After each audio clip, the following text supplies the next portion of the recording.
Today on Supernormalized, we're unpacking something truly groundbreaking, a revolutionary new lens on the understanding of human behavior called Septemics, Hierarchies of Human Phenomena.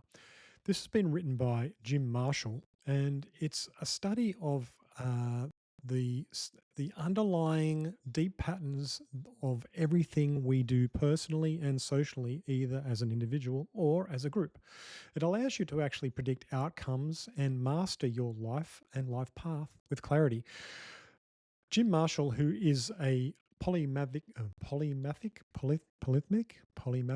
scholar whose decades long journey through rigorous academia and hands on human development led him to invent this original methodology blending psychology, philosophy, history, science, and even natural phenomena.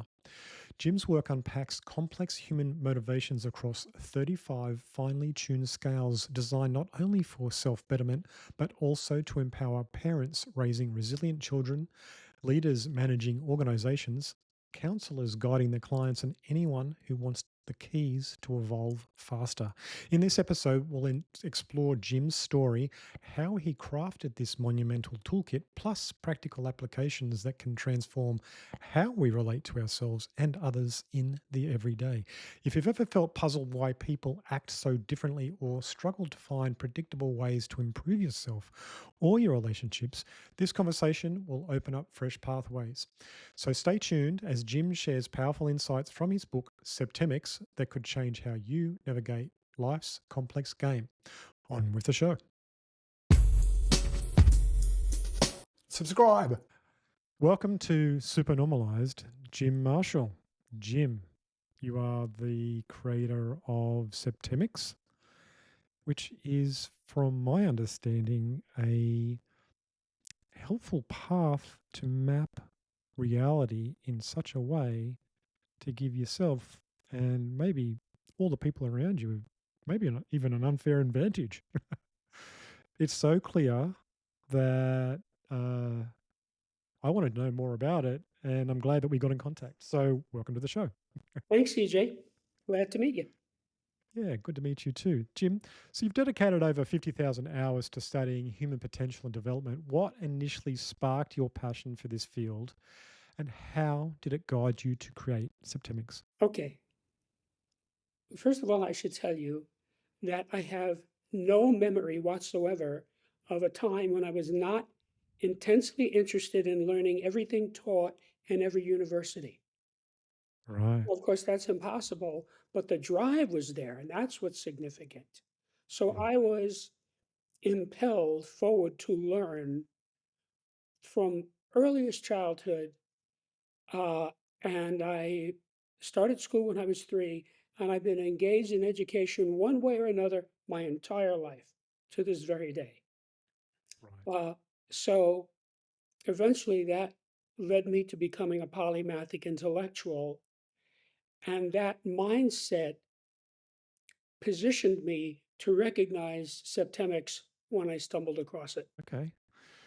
So how did you stumble across it?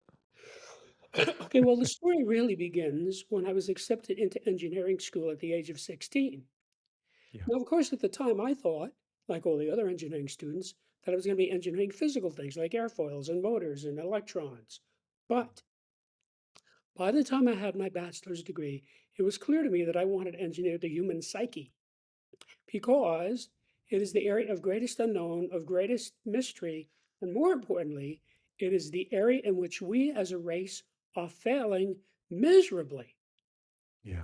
95% of the problems in industrialized society are because people don't understand people, don't understand the husband, don't understand the wife, don't understand the son, don't understand the boss, et cetera, et cetera. This is vast. There's actually very little human understanding. There's a Mm. tiny, like 1%. And this book Okay. solves that problem across 35 axes. So, to make a long story short, I had a long career as a human development engineer, working one on one with hundreds of clients of every description for cumulatively many thousands of hours. All of my clients improved as a result of our interaction. brought to bear engineering approach, engineering tactics, engineering strategies, engineering devices, engineering theories, et cetera, et cetera.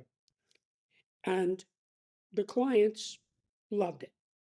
But I started to notice incidentally that I could predict the outcome of the session. Now, I never Okay. told that to anyone, but I made notes. And as the years rolled by, became obvious to me that the client was at a specific level on a specific scale that I had previously observed and recorded. And as a result of our interaction, he would go up to the next level on that scale. Now, that happened thousands and thousands of times. I don't know how many thousands of times in a 40-year period. Sometimes it happened 5, 6, 7 times in one session. And every time that occurred, it verified my hypothesis because the clients knew absolutely nothing about how I was doing what I was doing, what I was thinking, what I was recording, et cetera, et cetera. All they knew was they came to me with a problem, an unwanted condition, or whatever, and I helped them resolve it. That's all they knew. So the fact that there was this obvious repetitive pattern from people who knew nothing whatsoever about it is very strong scientific information. Moreover, I would see it in the session, and then I would go outside the session to the supermarket or the bank, and I would see people, and they would manifest exactly the same phenomena. People I didn't know, people I didn't speak to, they would just manifest it. Bloop, there it was. It's just like, once you know what a chrysanthemum looks like, right? You walk by, oh, there's a chrysanthemum. That's what it was like. So by 1995, I had about 32 scales that I had simply observed and recorded. Nobody else was involved in this at all. Also, around that same time, I was pondering a difficult client. And I was looking at this scale that I had that had 6 levels on it that I knew by then was correct. And somehow I couldn't get that client to resolve through that scale. Then I realized, ah, this client is at a level on that scale that I had not previously observed. In other words, it was actually a 7-level scale. I just hadn't seen that phenomenon before. So, as soon as I saw what it was, I knew instantly where to insert it. That was not a question. And as soon as I inserted it, that 6-level scale went to a 7-level scale and went from being a line, which is what a scale is, to a plane, meaning a whole body of data with all of these intersecting, interlocking mathematical phenomena. Now, I should tell you, I took 26 semesters of math and loved every minute of it. Math is a very real thing to me. It's not just something you do on paper with a pencil. I see it. When it occurs, I see it. So I looked at this and I said, this thing is full of math. Because you have to realize the whole point of math is that you start with a formula or an equation and you coax data out of it. And you get down to the end and you get something new that is helpful to you. That is exactly how Einstein found E equals mc squared. He used the laws of mathematics and he went down, and at some point he got E equals mc squared. He said, wait a minute, this is big. So that's sort of what happened here. Because when you see data jump out at you that you're not looking for, that is a mathematical phenomenon. That is what happens in math. So I then thought, huh, I wonder how many of these other scales that I have are actually 7-level scales that had simply not been developed all the way, because you have to realize I wasn't developing anything. I was, Stumbled upon it. I was just helping my clients and making notes. So then knowing what I was looking for, I inspected all of these scales. And in a short period of time, each of them went to a 7th level and each of them manifested mathematically.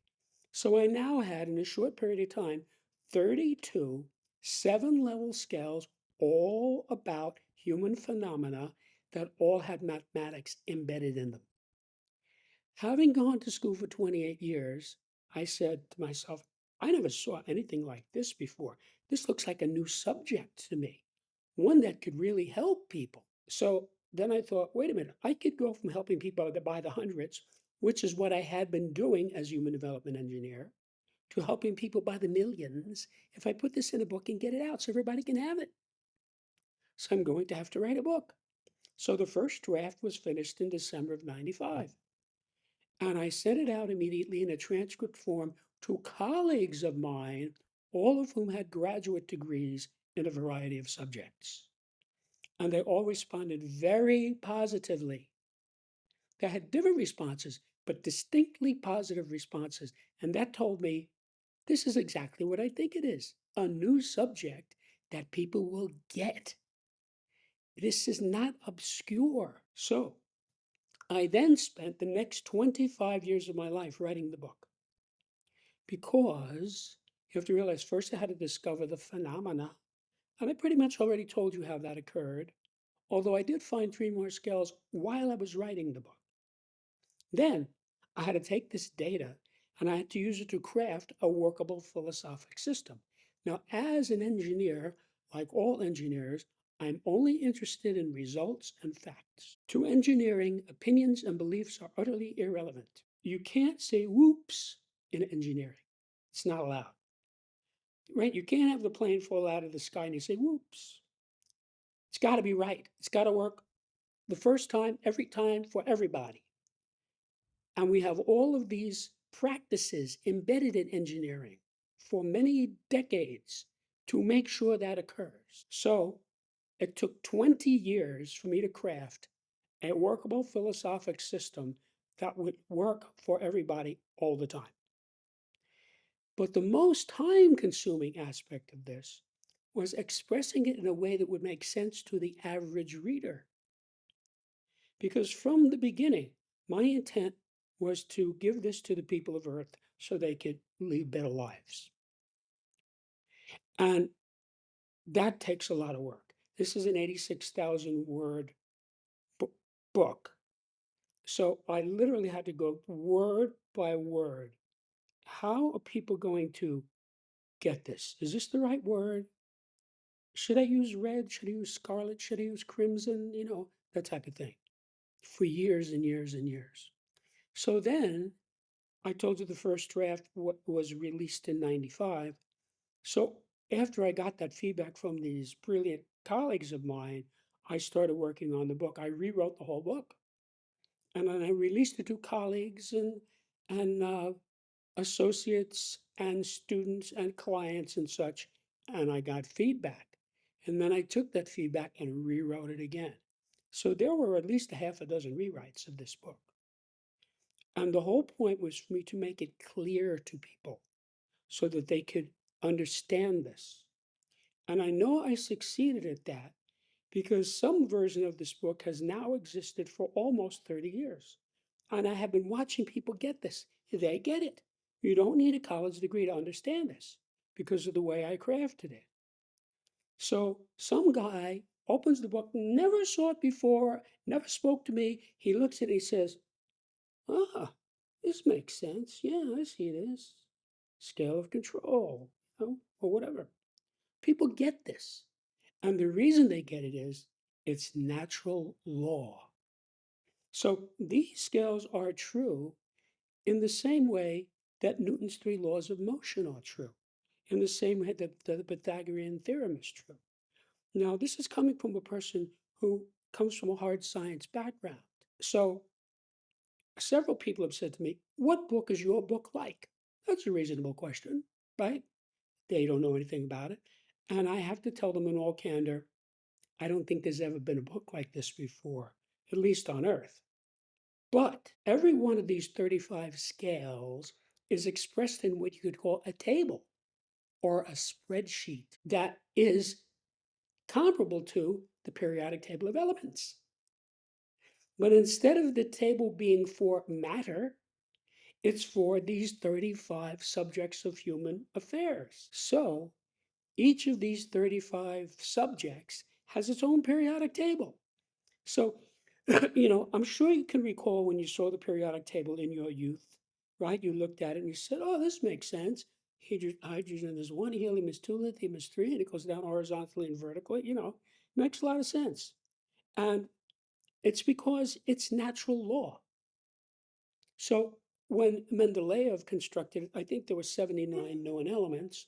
Well, now we have something like 125, and we just keep adding them in because it works. The paradigm works.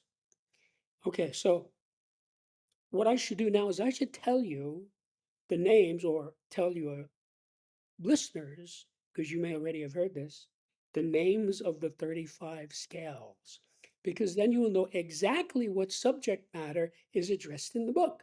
May I do that? Yeah, for sure. I got one question though before we jump into that Yeah. though. How did you come up with 7? I didn't come up with it. I just found it. You just found it, okay? Because I'm just curious as to why it would be 7, and yeah. I told you I had this 6 level scale that I knew was correct, right? But I Mm, couldn't get it to work on this one client. And I was, there's another level here. And when I inserted it, it was the 7 and it manifested mathematically. Then I knew I was into something big, because when mathematics comes in, you're into scientific truth. So I didn't come up with 7. 7 came up with me. okay.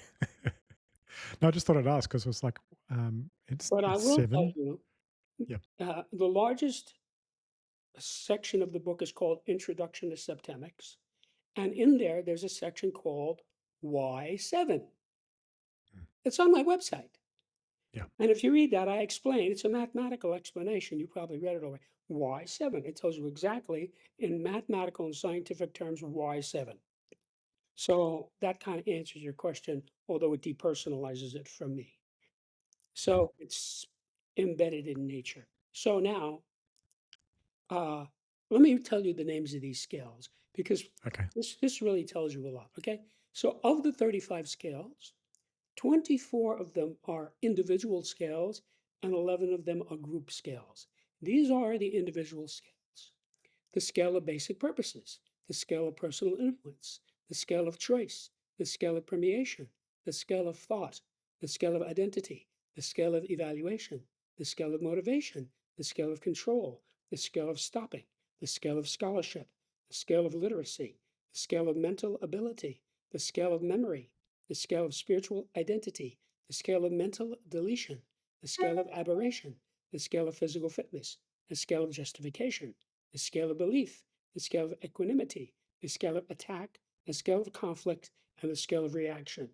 And these are the group scales: the scale of relationships, the scale of life spheres, the scale of government, the scale of civilization, the scale of survival, the scale of management, the scale of exchange, the scale of communication, the scale of allegiance, the scale of sexuality, and the scale of politics. Any one of these scales by itself could dramatically improve the life of the reader. And let me give you a simple example of how that might work. I mentioned the scale of motivation. One of the most important things to know about anybody is the person's motivation. Why is this person doing this, right? This goes on all the time, right? Like a girl says, why is this guy talking to me? See? Does he want to get money out of me? Does he want a date from me? Is he just a lonely person? See? What's the motive? That's how the police solve crimes. So you could ask yourself, look, using this scale, remember there's only 7 levels, so it's not hard to figure out. What is my wife's motivation toward me? What is my brother's motivation toward me? What is my uncle's motivation toward me? What is my pastor's motivation toward me? And you could do this for every person you know or have ever known. Now, every time you get a correct answer, meaning you spot it accurately, you'll have a realization. You'll say, that's my mother's motivation. No wonder she acts like that. See, it's an insight. Then you could reverse the vector and say, what is my motivation toward Fred? What is my motivation toward Joe? What is my motivation toward Mary? What is my motivation toward Eloise, et cetera, et cetera, et cetera? And use it another 200, 300, 400, 500 times that way. So by the time you finish this exercise, you will have had something like 500 or 600 insights. And the whole subject of motivation for you will have been resolved. because you'll know everyone's motivation toward you and your motivation toward them. That is a big step forward in understanding people. But realize there are 35 scales. So this is 1/35 of what you can Mm. do with just this simple approach. I'm not saying that's the best way to use this, but that's just a way to understand how this works. Now, Mm. let me give you a simple analogy, okay? So Okay. people understand why this works and how this is valuable. I've been into gardening since I was a boy. So maybe you are too. Maybe you say, "Oh, you like gardens? Why don't you come to my house and look at my garden?" So I show up at CJ's house, right? And I don't even know if you have a garden, but if you do, you take me into your garden, and I say, "Oh, CJ has hydrangeas, tulips, forget-me-nots, roses, bougainvillea, begonias, irises." Now, the reason I can analyze it that way is because I know a lot about flowers. But if you bring some 3-year-old kid into your garden, that little kid is going to see and smell exactly what I saw and smelled. But all the kid can say is, "These are pretty and they smell nice." That's all he knows. He doesn't know what a chrysanthemum is. Now, most adults are like that little kid regarding people. They don't know what they're looking at because they don't have this data. So that is why more than 50% of the people who get married in the United States get divorced. Clearly, they did not understand the person, or that wouldn't have happened. They either wouldn't have married them at all, or they would have married them and lived happily ever after. Okay? And that's why all over the world, throughout history, people elect morons and criminals to run their governments because they don't understand them. Mm. Okay, so this book solves that across 35 axes, meaning you have 35 ways of slicing it. So if you can't slice it with this knife, you slice it with this knife. So this is really useful to people. And let me give you an example. Let's say you've been dating some girl for 3 years and you're talking about getting married, right? That's a big step. Wouldn't it make sense to ask, why does this girl want to marry me? I mean, isn't that a reasonable question? I'm not saying to ask the woman, I'm saying look in the book, open it up to the book scale of motivation. There are only 7 levels, so it's not a big menu. Well, you know her because you've been hanging out with her for 3 years. Once you study the chapter, you're going to spot it. And so maybe you say, oh, I know why she wants to marry me. She loves me. That's level one. The highest level, the highest motivation of all is you do things out of love. But maybe that doesn't happen. Maybe what happens is you say, now that I think about this, I think this woman wants to marry me because I drive a Lamborghini, I have a 60-foot yacht, I fly my own Learjet, I live in a $15 million condo, and I have $10 million in the bank. See, that's a different motivation. That's level 4 money. I'm not saying it's good or it's bad, it's just what it is. Now, what you do with that is entirely up to you. You might look at it and say, okay, well, this is not the first woman who wanted to marry me for my money, but this one is pretty, smart, funny, congenial, gracious, easy to get along with, so I'm going to marry her anyway. And you may live happily ever after, knowing what her motivation is. But maybe that doesn't happen. Maybe you're not that type of a person. Maybe you're the type of person who says, I want somebody who loves me for myself, not for my Lamborghini. And you break up with her because you're looking for a wife. Now, in that latter category, you might make the mistake of thinking that you would be upset about that, and you would be wrong. You will not. You'll be relieved. You'll say, thank goodness I figured this out now before I wound up owing her $15,000 a month in alimony. Now when you go forward looking for a mate elsewhere, you're a little smarter, you're a little wiser. Maybe you don't even mention that you have a Lamborghini. See? So That's just a simple example of how this works. And so that could have saved you a fantastic amount of money, time, anxiety, heartache, et cetera, et cetera, et cetera, just by you are able to make these calculations and know what you're dealing with. That's what this is about. It's an all-encompassing method to understanding your life by the sound of it. Well, life, I would say, is too big a word because life includes things like medical science and automobile mechanisms and things, and it doesn't apply to those. It applies to people. It's Okay. definitely a broad way of understanding people, all people. So it's more about personal dynamics and psychometrics and how we interrelate. Yeah. And you have to realize that you have individual skills and group skills. So when you get into group septemics, you're talking on a big scale. Mm, Where mm. is this government on this scale? That's a big issue. There's a single paragraph in my book where I talk about the scale of government, where I go through the entire history of the United States in one paragraph and tell what level of government it was at the time and when it changed to the next one until it deteriorated into what it is today. That's how precise this is. This is not vague. This is useful because it's accurate, it's precise, and it's specific. Well, that's what you get from an engineer. This Mm. is human phenomena filtered through the mind of an engineer.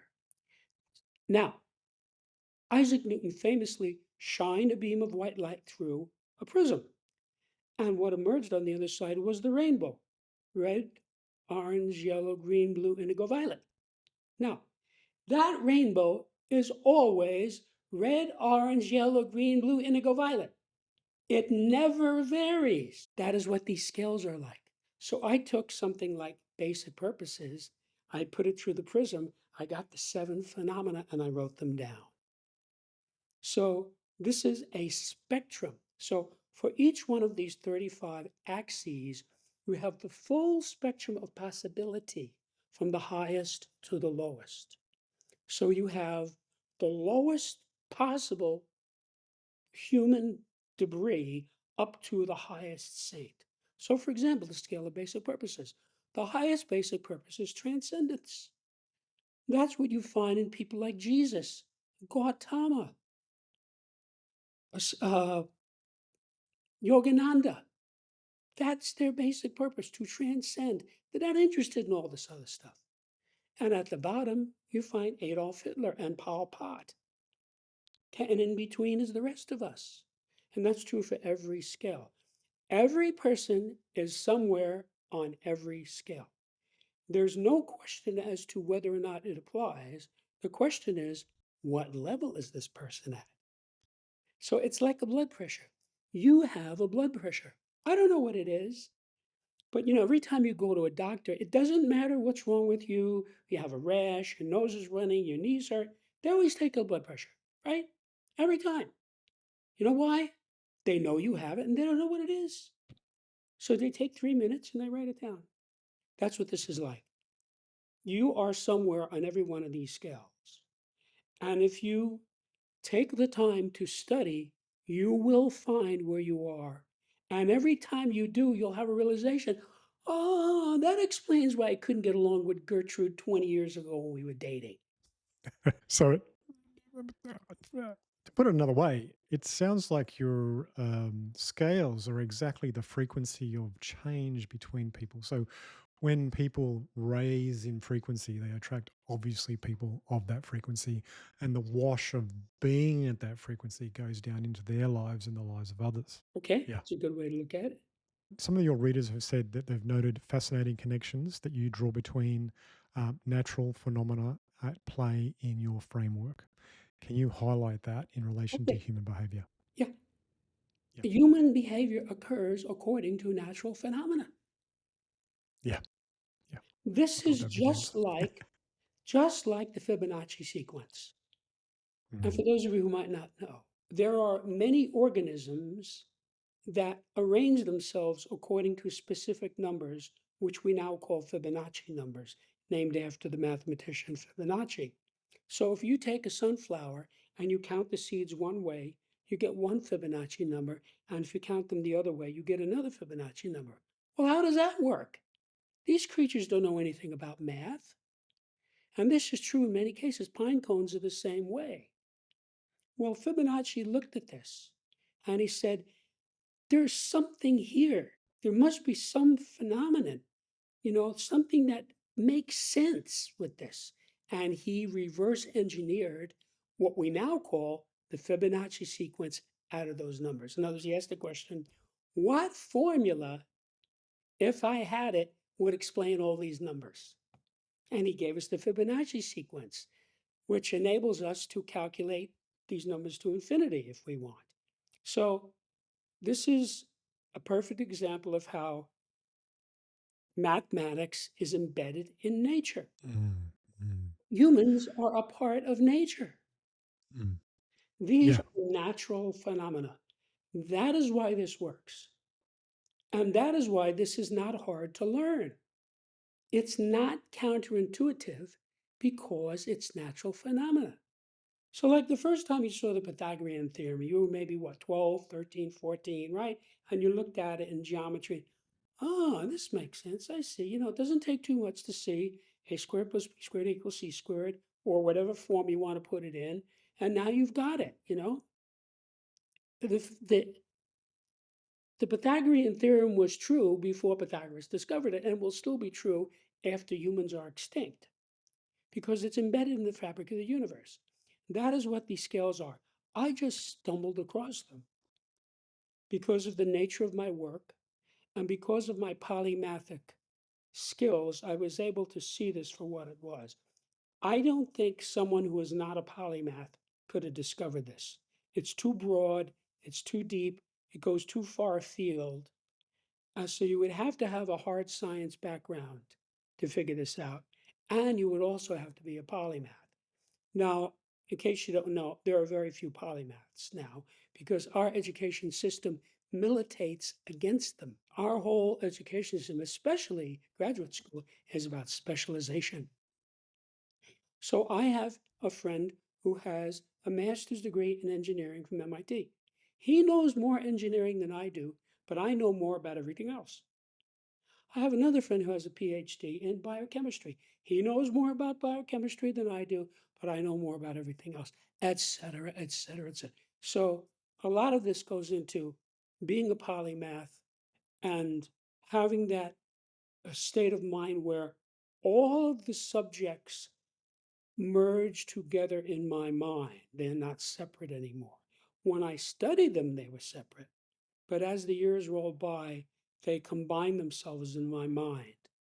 So there's no separation for me between law and mathematics and engineering and military science and music. It's all one thing. And that's why I was able to spot this. Mm. Yeah. Fascinating. Curious. For the people who are entrepreneurs or business leaders out there who are tuning in today, what practical tools from Septemics would you like to highlight that assists with managing teams or helps to navigate organizational change? Okay. So you didn't really state it this way, but what you're asking is all about people, right? You're dealing with people, not only the people in your organization, your competitors, your suppliers, or the people who write rules for you in Washington. They're people, right? And as I said, the main problem is not understanding people. So you have a guy, he's got a doctorate in computer science, and he's the CEO of this corporation, right? He knows computers, but he doesn't understand why his partner is suddenly not doing his work, showing up late, becoming argumentative, giving him a hard time. This is a problem for this guy, right? So he gets out the Septemics book and he Mm. analyzes him. And then he can say to him, Alex, come over here. Let me show you this. See? And he picks out the one that he knows is relevant to this guy. He says, look at this. And the guy will look at it let's say it's the scale of relationships, because the guy's having trouble with his wife and it's bleeding over into his work life, right? So he looks at it and says, "You mean there's a scale of relationships?" Guy says, "Yeah, this relationship that you're having all this trouble with, where is it on the scale?" Guaranteed, Alex is going to want to know that because this is opening a door for him. So he's going to look at it.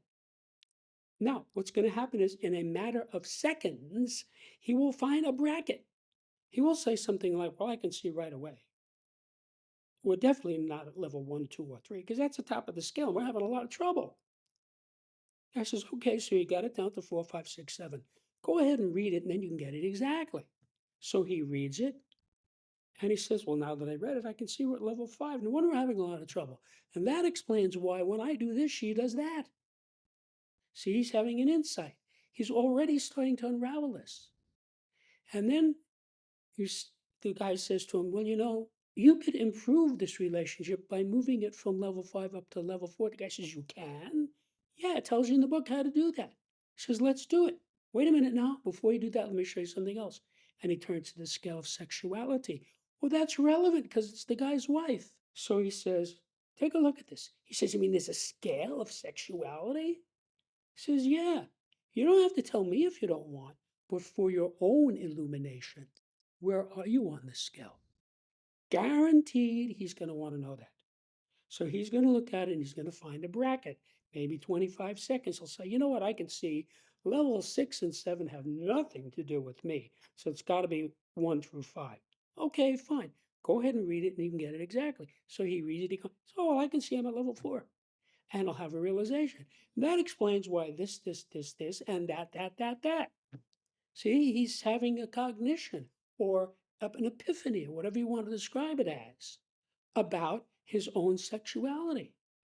So then he might also say, "And my wife is at level 5, and that's our problem." Because if you look at that scale, some of these levels are distinctly incompatible. If you have one person at 5 and one person at 4, you cannot possibly have a sexual relationship. So then he might say, "Well, I'm going to show her this and see if I can get her to move from 5 up to 4." Or he might say, "You know what?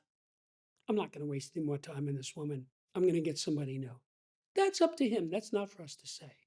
The point is, he's out of that mess. And now his work goes back to normal because he's not getting drunk because his wife is driving him crazy.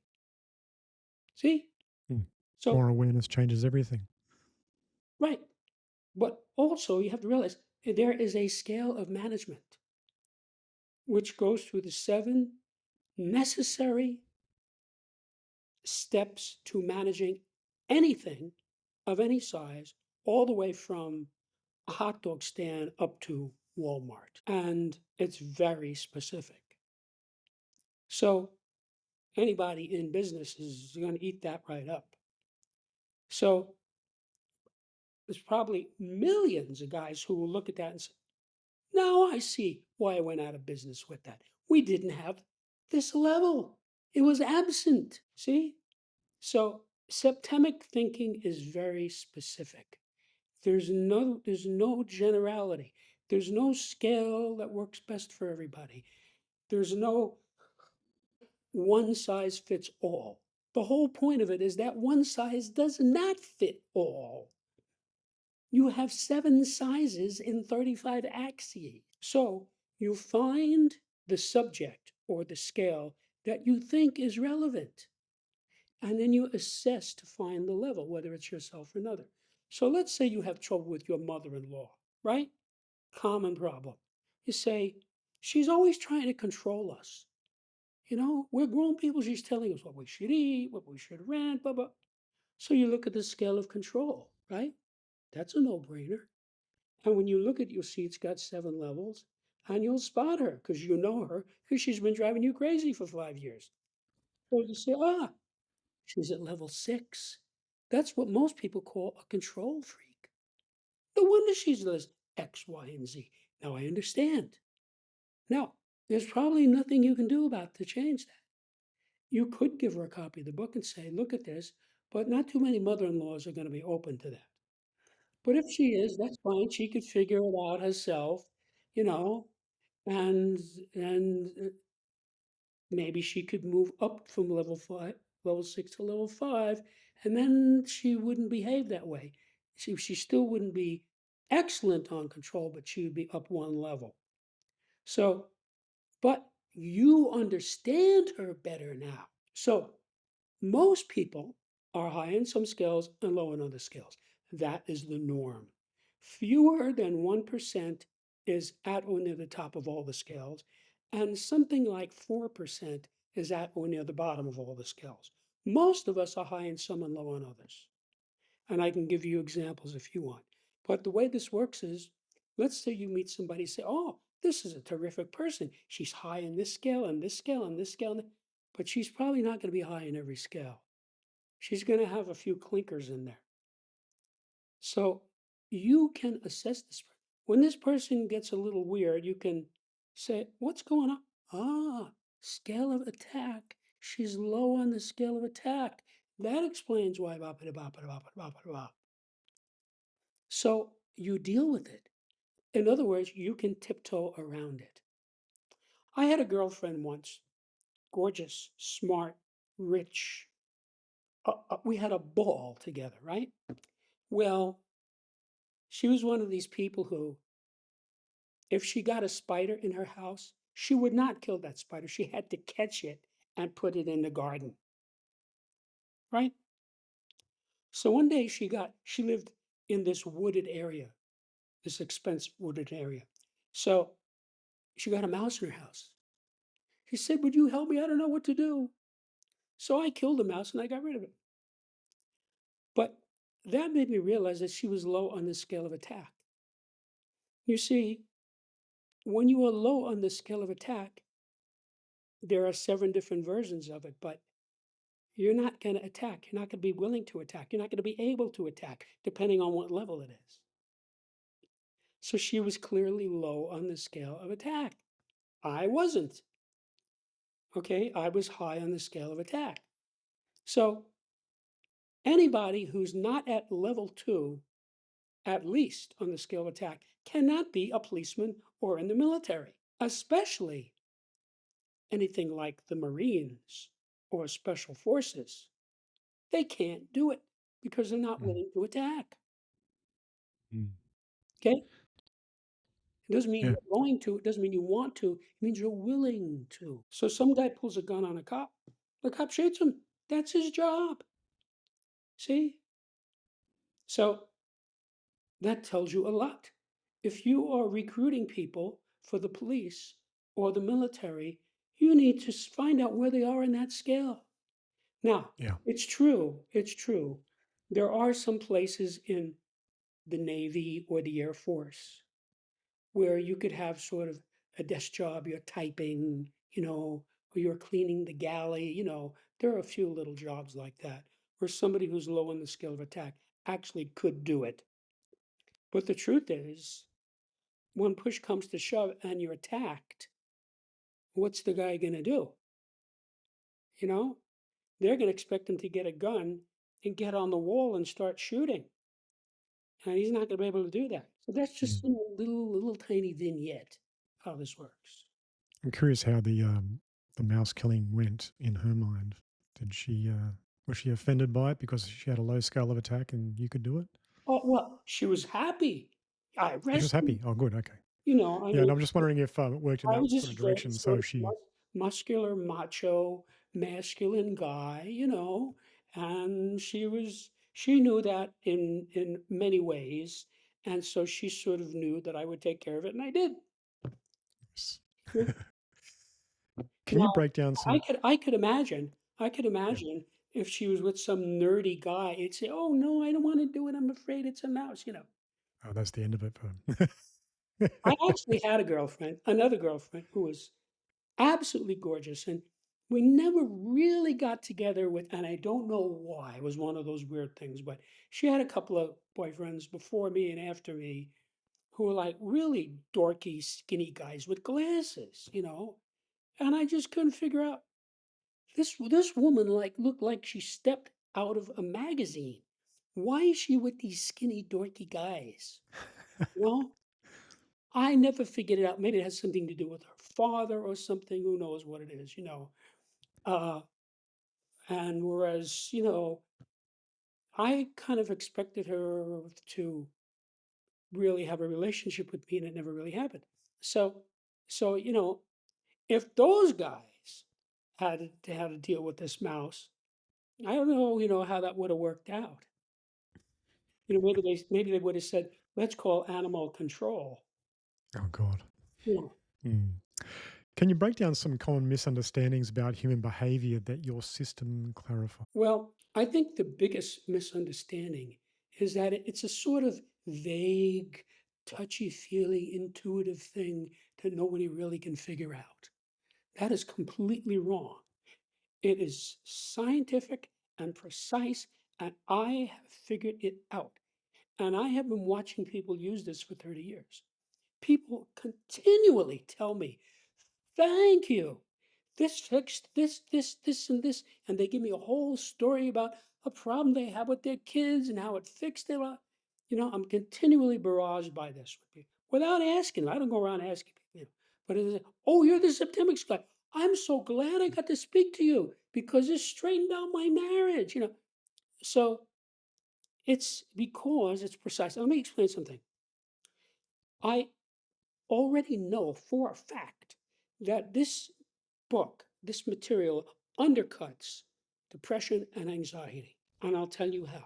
When I was working as human development engineer, one of the data that I developed was that a person never knows why he's upset. Never. He sometimes thinks he knows why he's upset, and he's always wrong. So all I would do is come in and use my biofeedback and et cetera, and get him to realize really why he was upset. And he would have a big realization, and this upset would stop. The condition didn't change, but he would stop being upset. Just like that, in a millisecond. Because, oh, now I see. It's not upset anymore. So that's going from a generality to a specific, isn't it? Before it was a miasma. Now it's this one little thing. It's the same, it's a very similar thing with anxiety. Anxiety comes from a problem. A person cannot have a problem if he knows all about it. When a person has a problem, it's because there are unknowns in it. So let's say, guys, an American is being audited by the IRS. Boy, is that a reason to worry, right? You talk to anybody who's been audited by the IRS, they get ulcers. They can't sleep. They're worried. You know why? There are all these unknowns. What are they going to ask me? Do I have all the receipts? Are they going to accept the receipts I have? Do they know about that bank account? You see, which guy are they going to assign to me? See, it's full of unknowns. If there were no unknowns, he would be fine about it. And that's one of the reasons why I almost never get upset about anything. I almost never worry about anything because for me, it's about knowledge. I get the data, I know what I'm talking about, and so I'm not going to get upset, which leads eventually to depression, and I'm not going to worry, which leads eventually to anxiety. I don't have those things. When I was young, I did. And furthermore, I should say, in my youth, this data did not exist, so of course I didn't have it, and I made the same stupid mistakes that everybody else makes. But now that I have this data, that absolutely does not happen, cannot happen, will not happen. And I'll give you a real life example. I'm a single guy. So, about 8 months ago, I met this gorgeous blonde. She looked like a movie star, perfectly dressed. Her hair was beautiful, everything, you know? So, we were very attracted to one another. And so now we're going through the usual getting to know you routine. What kind of movies do you like? What kind of books do you read? What do you like to do in your spare time? You know, there's a lot of that stuff, right? Early in a relationship. So we had at least a half a dozen conversations along those lines. Oh, really? You don't fish? Oh, that's interesting. I don't fish either. You know, stuff like that. So we're having this conversation, and I noticed, ah, she's low on this scale. So then I said, okay. So we had another conversation. Ah, she's low on this other scale. And then we had another conversation. Ah, she's low on this other scale. Wait a minute. This is a downscale person. There are downscale persons. These are the people who cause all the trouble. Yeah. And I said to myself, wait a minute. Do I really want to get involved with this? No. And I just said to her, pass. No thanks. She was shocked, shocked, visibly shocked, because she was so beautiful and glamorous that I'm sure that's the first time that ever happened to her. Because most guys would have jumped right in.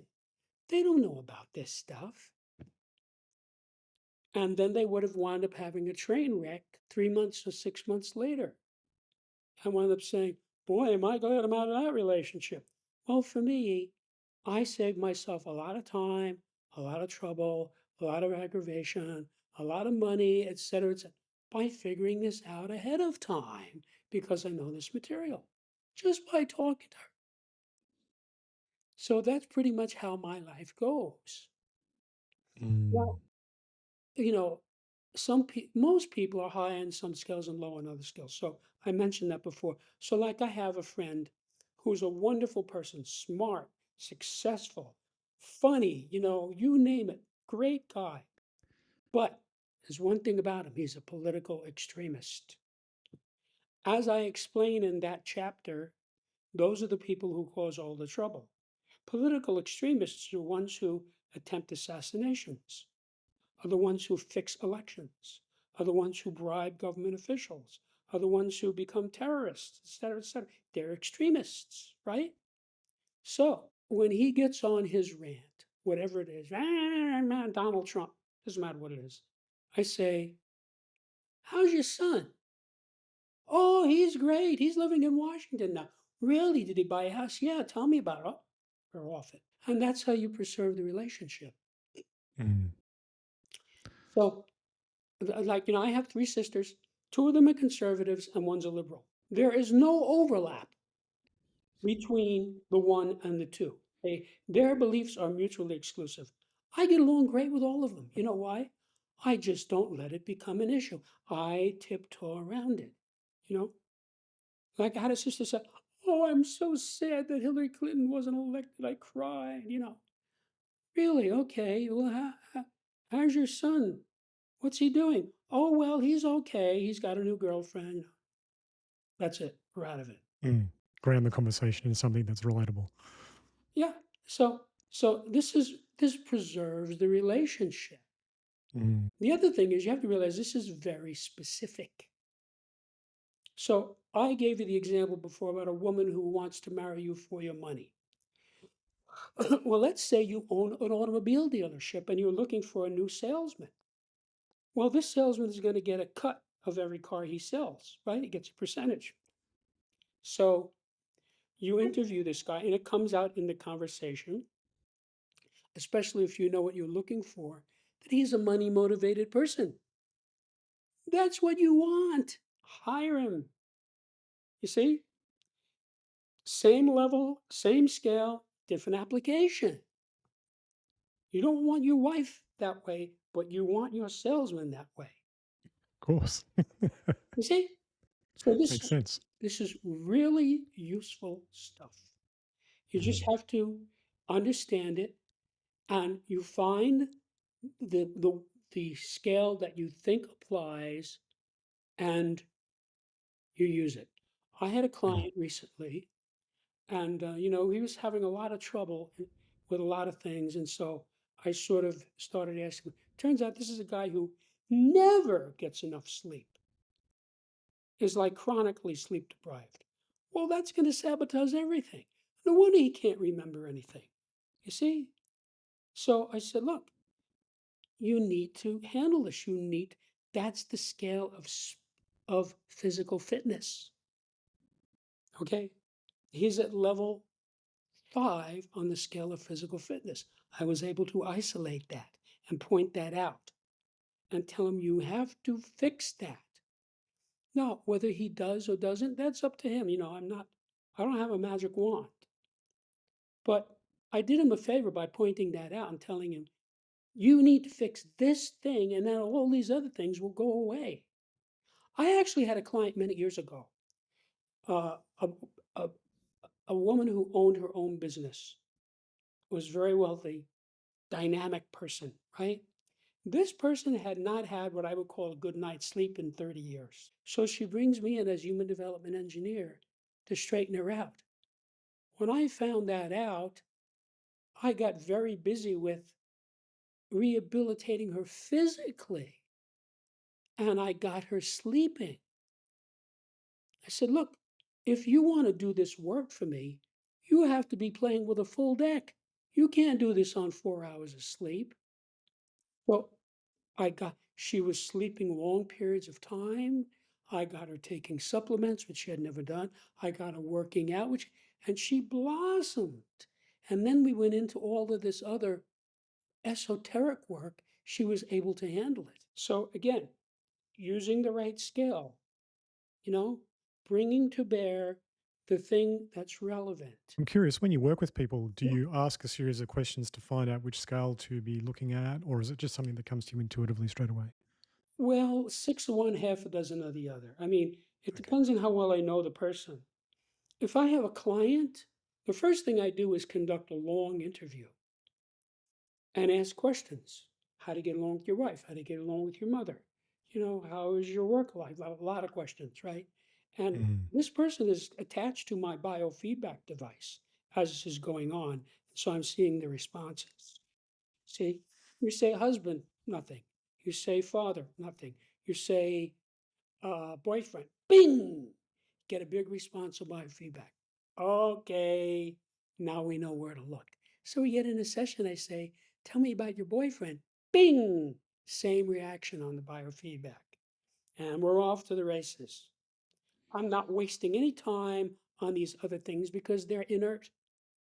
Mm. Now, they might not remain inert, they might come alive later on. But gets into a whole technical substance about how the mind works in layers. But the point is, by the time I finish the interview, I know a lot about this person. Not merely what he says to me, but how it reacts on the biofeedback. So, or it might be somebody who I've been hanging out with for years, like my acupuncturist, I see her like 2 or 3 times a week for like 2 years. So I really know this person now. I don't need to ask any questions. I know she's at this level on this scale, she's at this level on that. I'm not telling her that. You should never tell anybody their level on any scale. It's counterproductive and unethical because, number one, remember I said, when you find the level, you have a realization. And if you tell them, you're taking that away from them. The other Mm. thing is, people don't like to be evaluated.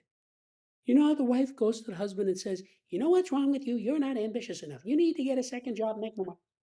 That's not helping him. That's making him think about getting a divorce. What she should do is, Fred, take a look at this Septemics book. What? What's this? I never heard of this. Take a look at this. This will help you, right? He reads the book. Ah, now I see. I'm low on the scale. That's why I'm not getting an advance in my work. You see? And he will resolve it himself. So, same thing with yourself. Don't tell people your levels. It's too intimate. It's more intimate than sleeping with them because you're telling them what's going on in your mind and in a very scientific way. Don't do that. If somebody wants to figure out CJ, he can get the book and do his own analysis. People Mm. ask me all the Mm. time, oh, where am I on the scale? I never tell anyone. That's not my job. I am not uh, the guru or the oracle from Delphi. I'm just a guy who wrote a book. It's in the book. Use the book. If you actually read the book, you'll see is not hard to figure out. It's very user friendly because I intentionally crafted these scales to be to wrap around the reader. So here's what this is like, right? When you go into this Septemics book, let's say you go to buy a suit, right? You go to a men's clothing store, right?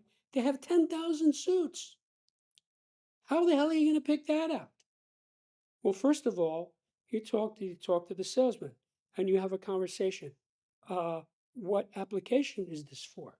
What type of fabric do you want? What are your measurements? You know, and you sort of are narrowing it down. He says, "Okay, you like gabardine? Okay, I have something here. Oh, you don't like dark colors? Okay, here's a gray gabardine suit, and it's in your size. Okay, I'll try that." So it's like this winnowing process, right? By the time after 2 hours, you're $500 cheap, poorer, but you go out with a suit you like. That's why you went. That's what this is like. You go into this book and you come out with a suit that you like. Nice. Yeah, yeah, I can see that. Even from the sparse information that I've read in it, I endeavored to read the whole lot, but I had a lot of things go wrong with my computer during this week. I was like, ah. So, but what I read of it really did reflect that as well. So I Right. appreciate that. Now, looking forward, do you see any potential applications of Septemics expanding into new fields or technologies such as AI, education reform, or global leadership models? Because I'd imagine, like from say an ongoing feedback AI like device trained on your understanding, it would be actually an amazing tool for making sense of life and personal growth and even company growth. Yes. This book is universally applicable for humans. Mm. If you can read English reasonably well and you want to improve yourself or others. Now, many people who wear rose colored glasses make the mistake of thinking that everyone wants to improve himself, and that's not true. I've actually calculated that about half of the human race wants to improve oneself or others. And this book is for them if they can read English. So, in a sense, you articulated, I think, three different major areas. This is globally relevant. It doesn't matter if you're into banking, if you're on Wall Street, if you're into AI, if you are a painter, if you are a farmer. This is relevant because everyone deals with people. And that is the problem we have now, dealing with people. So I'll come across some guy and I'll say, oh, this guy is at the bottom of the scale. We're done. Done. Thank you very much. Have a nice day. Goodbye. That's it. Have you've actually done that? Obviously, Oh yeah. Yeah. And you the don't other waste the time other with people that are on the bottom scale. the other way happens too. I see people who are like really upscale people. Wow, this person is high on this scale, high on that scale. That's somebody I want around me. Of And course. when I find somebody like that, it doesn't matter what the application is. I want that person. In other words, if I find somebody who's a very upscale uh, psychologist, I want to have that psychologist around me. If he's a very upscale financier, I want to have that financier around me because an upscale person is a benefit. He's a Mm. boon to you. And if you just read the book, it's very clear. I tell you how these people behave. What is the product of these different levels? If you're dealing with somebody who's at level 2 on the scale of basic purposes, that has a very specific outcome. You're going to understand that person and you're going to know what's going on with that person. And just first of all, anybody who's at level 2 on that scale is an extraordinary person. We're talking about Abraham Lincoln, Alexander Hamilton, Alexander the Great, and Winston Churchill. They're all at level 2. I mention their names because they're dead. So these are extraordinary people. And I don't know if you noticed, but it recently came out in an interview that when Donald Trump was a kid and they took him for uh, aptitude testing, the aptitude test said, your son will be a great musician. But his father was a builder. He didn't want to hear that. Okay. So he didn't push him that way. He didn't let him go that way. He let him go into construction. So, things like that happen. This happens all the time. I'll tell you an interesting Mm. story. You know who Walter Matthau is? Yeah. Okay. Great actor, dramatic and comedic actor. So in 1968, he was in a film called The Odd Couple. which was a huge success, right? Smash movie. Well, after the movie came out, and that really made him a huge star, even bigger than he had been before. He went home to visit his mother. And she said to him, "How much money did you make from this movie?" He said, "About $1 million." That was a lot of money in 1968. And she said to him, "You know, you could have been a doctor." Love it. Right? That's very common. Yeah. She probably was very upset, frustrated. She wanted her son to be the doctor. My son, the doctor. So, Yeah. and he didn't want that. He wanted to be an actor. So, as great an actor as he was, he obviously picked the right thing. But Mm. that goes on all the time. So, Yeah. this is really important in Mm. understanding people. Like I have a son, he's 33 years old now. And I knew when he was 3 years old that he wasn't going to be an engineer because I went to a top engineering school. There were 2,000 of us, and we were all very much the same. He was nothing like that. He just wasn't an engineer. It's not that he isn't smart, he's brilliant. He scored in the top 1% on two of the three SAT sections. So we're talking about a brilliant guy, but I could just see he's not an engineer. So, Mm. I never raised the issue. It was never a discussion. You know, a lot of engineer dads would have tried to say, "Why don't you go into engineering?" I didn't do that because I understood him. So I sort of let him figure things out himself. And because he was smart, he was able to do that. Mm. There's really no substitute for intelligence, I have to tell you. If a person has it, it makes a big difference. And if a person doesn't have it, lots of luck. So, Jim, we're come to the end of the podcast. Uh-huh. How can people find you and your work and your book? Well, I want to invite your listeners to my website, which is septemics.com, Septimics, where you can see what many readers have said, what many journalists have written, what the reviews are.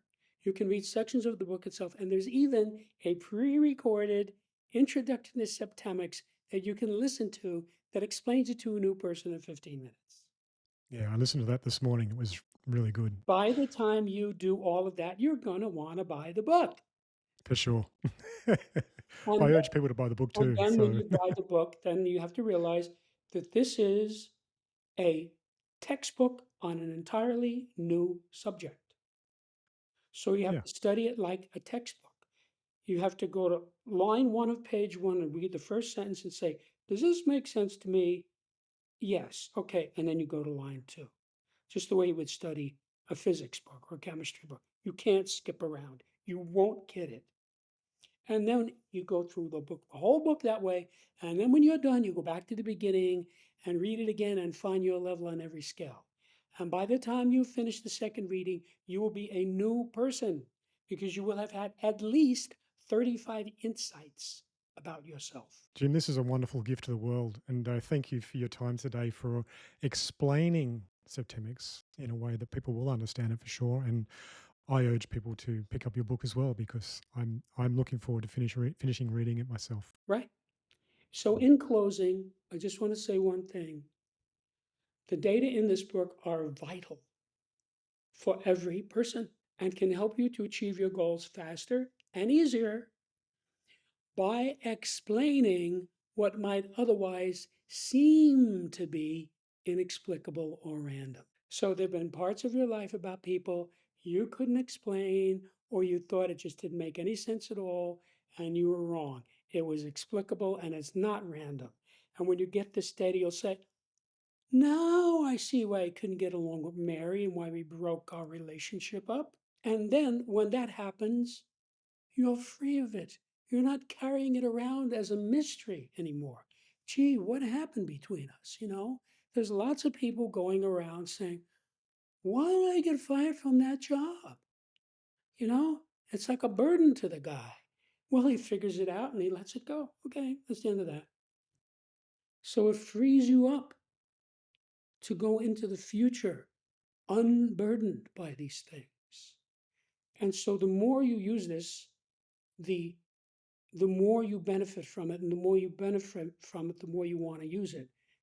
So it's a virtuous cycle, and the sky is the limit. There's no limit to how much you can use this. Awesome, Jim. Thank you so much for coming on the show and sharing all of your wisdom and understanding of Septemics. Thanks, CJ. It was a pleasure talking to you. Excellent. All right, I'll just say goodbye to the listeners. That was another amazing talk with another really amazing guest, Jim Marshall, on Septemics. Now, look, if you've enjoyed today's show, please reach out to Jim, and I would urge you to get his book. To be honest, I didn't read the whole book. I didn't have time. I actually had a problem with my computer. I had to work out over the week.